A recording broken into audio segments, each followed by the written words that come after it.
Bismillahirrahmanirrahim. Assalamualaikum warahmatullahi wabarakatuh.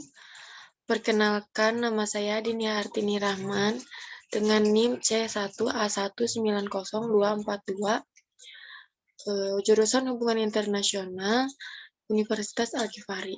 Di sini saya akan menjelaskan tentang politik dan ilmu politik dalam penelaahan komparatif, yang bertujuan untuk tugas mata kuliah teori perbandingan politik. Yang pertama, identifikasi paradigma. Paradigma membantu para ilmuwan untuk menganalisis masalah dan menemukan solusinya dengan menggunakan asumsi-asumsi yang masuk akal. Menurut Kuhn, ada beberapa sejumlah fase yang cenderung dilalui ilmu. Yang pertama, fase pra-paradigmatik. Yang kedua, fase paradigmatik. Yang ketiga, fase krisis. Dan yang terakhir, fase revolusi ilmiah. Selanjutnya, 4 revolusi struktural dalam studi politik oleh Rogowski. Yang pertama, tahun 1930-an dan 1940-an. Asumsi-asumsi formal legal abad terdahulu digantikan oleh perhatian terhadap studi-studi psikolog dan penggunaan kekuasaan. Yang kedua, tahun 1950-an, behavioralisme menjadi berpengaruh. Tahun 1960-an, model sosial Parsonian dengan kaitannya dengan teori budaya dan sistem politik mendominasi. Tahun 1970-an terdapat pergeseran. Selanjutnya, akar sejarah dan alasan-alasan fundamental pencarian paradigma. Ada 2 gaya pemikiran yang telah menjadi landasan analisis perbandingan politik, yaitu yang pertama, historisme, yang kedua, positivisme. Selanjutnya, pemikiran positivis. Warisan para pemikir dan konsep-konsep dalam pergerakan menuju pembentukan paradigma ortodoks. Menurut rekonstruksi, pemikiran kelompok positivis menunjukkan kecenderungan bahwa prinsip-prinsip ilmiah didasarkan pada pengalaman indera. Kelompok positivis mengkritik kelompok historis awal. Yang pertama, merumuskan pertanyaan-pertanyaan yang dibayangkan secara luas. Yang kedua, menggunakan data untuk memberikan ilustrasi, bukannya untuk menguji teori-teori mereka. Dan yang terakhir, kegagalan untuk meningkatkan teori dengan data.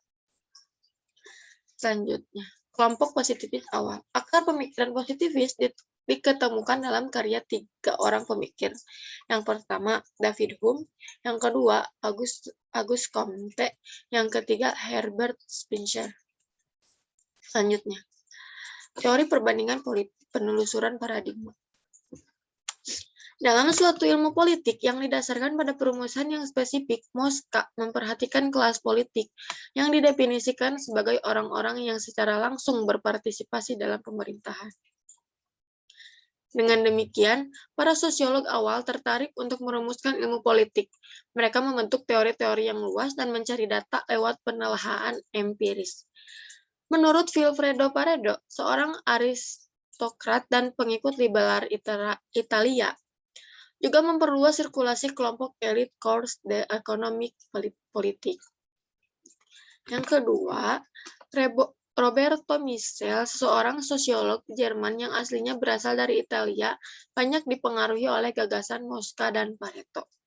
Setelah Perang Dunia Kedua, perbandingan politik secara pesat berkembang menjadi studi non-barat ketika Kekaisaran Lama runtuh dan negara-negara baru terbentuk. Selanjutnya, pemikiran historis masa lalu dan masa kini dalam pergerakan untuk membentuk sebuah paradigma radikal. Kelompok historis ini sepaham dan pemikiran positivisme. Kelompok historis ini berpendapat bahwa beragam wawasan dari dunia objektif, perspektif-perspektif dunia dengan berbeda-beda dalam tiap-tiap zaman dan budaya. Eugen Miller menegaskan bahwa saat ini historisisme adalah kekuatan yang jauh berpotensi dan merasuk ketimbang setengah abad yang lalu. Namun yang mengejutkan, ia cenderung tampak dan terwujud sekarang. Mungkin karena ia sudah sangat merasuk. Selanjutnya, kelompok historis awal. Menurut Karl Marx dan Friedrich Engels adalah pemikir Jerman yang menaruh minat khusus menyangkut peran-peran tersendiri dari kelas-kelas yang berbeda dalam proses produksi dan dalam hubungan mereka dengan negara. Dalam bagian pendahuluan Contribution to the Critique of Vertical Economy, Marx menyatakan bahwa hubungan produksi berkesesuaian dengan tahap pengembangan tertentu kekuatan-kekuatan material produksi. Selanjutnya, pengaruh dan kecenderungan historis berikutnya. Historisisme didukung juga oleh pemikir dan sosiolog Jerman bernama Karl Mannheim, yang percaya seluruh pemikiran ditentukan secara sosial dan secara historis beragam. Ideologi berasal dari perspektif dan tersusun atas berbagai kepercayaan dan asumsi tentang dunia yang diterima, namun tidak sepenuhnya teruji.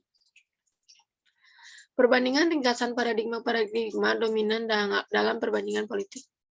Yang pertama, pergerakannya dapat dilihat secara tradisional positif. Sebagai besar, paradigma ortodoks berkembang dari reaksi terhadap pendekatan tradisional yang berkarakter tidak berkonfaratif. Yang kedua, paradigma ortodoks kenyataannya mengambil beberapa alasan liberal. Contohnya, pemisahan agama dalam pemerintah bahwa setiap orang memiliki hak untuk memegang dan memiliki. Terima kasih. Sekian yang dapat saya sampaikan. Mohon maaf apabila ada kekurangan. Wabillahi taufiq wal hidayah. Wassalamualaikum warahmatullahi wabarakatuh.